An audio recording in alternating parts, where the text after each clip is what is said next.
Hello friends, this is the daily MCQ series of Erasmus Education for UGC NET JRF preparation in subject education paper 2 code 09. So what is the first question? Upward social mobility of teachers is relatively less contingent on A. Academic merit, B. Political influence, C. Level of aspirations, and D. Caste affiliation. Okay, pause it and answer. Second question is, upcoming of private schools in urban areas does not contributed to A. Hierarchy among the educational institutions, equalization of educational opportunity, C. Hierarchy among status group, and D. An element of selectivity.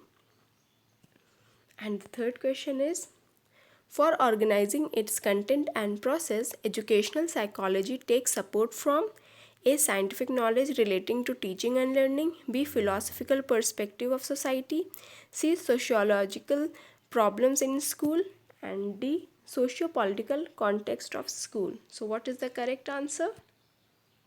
So for first, upward social mobility of teachers is relatively less contingent on caste affiliation.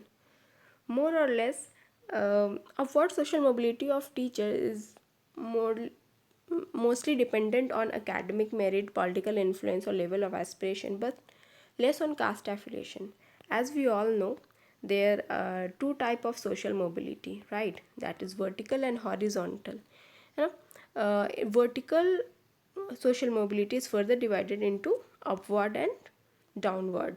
And upward means from if a person is poor and now he or she is rich, then that is upward social mobility. Or if person is very rich and now degraded to be poor, then that is downward social mobility.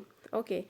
And what is horizontal social mobility? Means if at the same status, if person moves from one degree to one type of profession to another profession, that is called horizontal social mobility, like um, from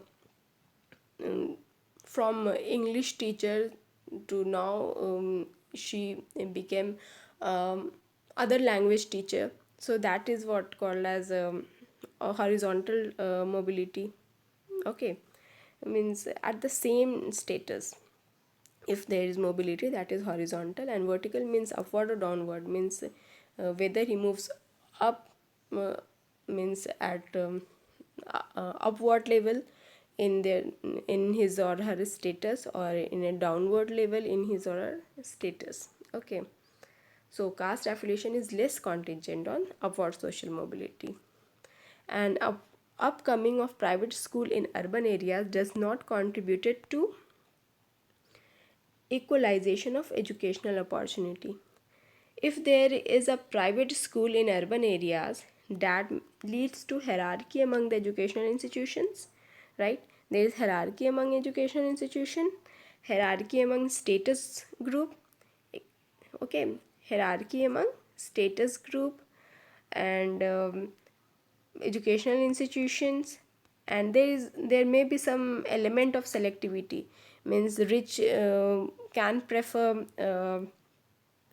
private schools, or poor people may prefer government schools. So there is an element of selectivity.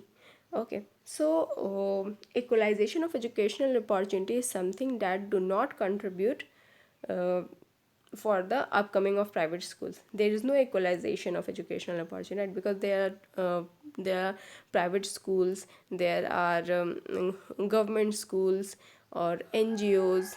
Means some schools are by the NGOs, or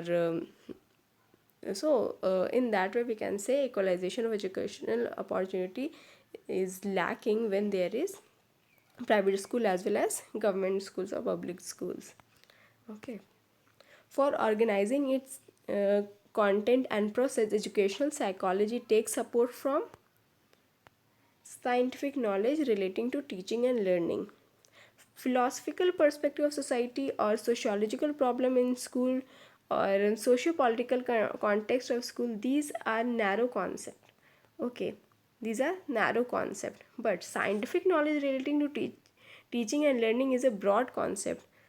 So we can say that for organizing its content and process, educational psychology takes support from scientific knowledge, then it will be successful. Okay, then it will be successful.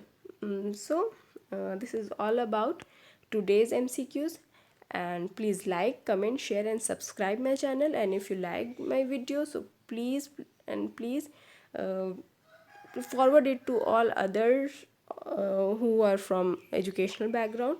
Thanks for watching.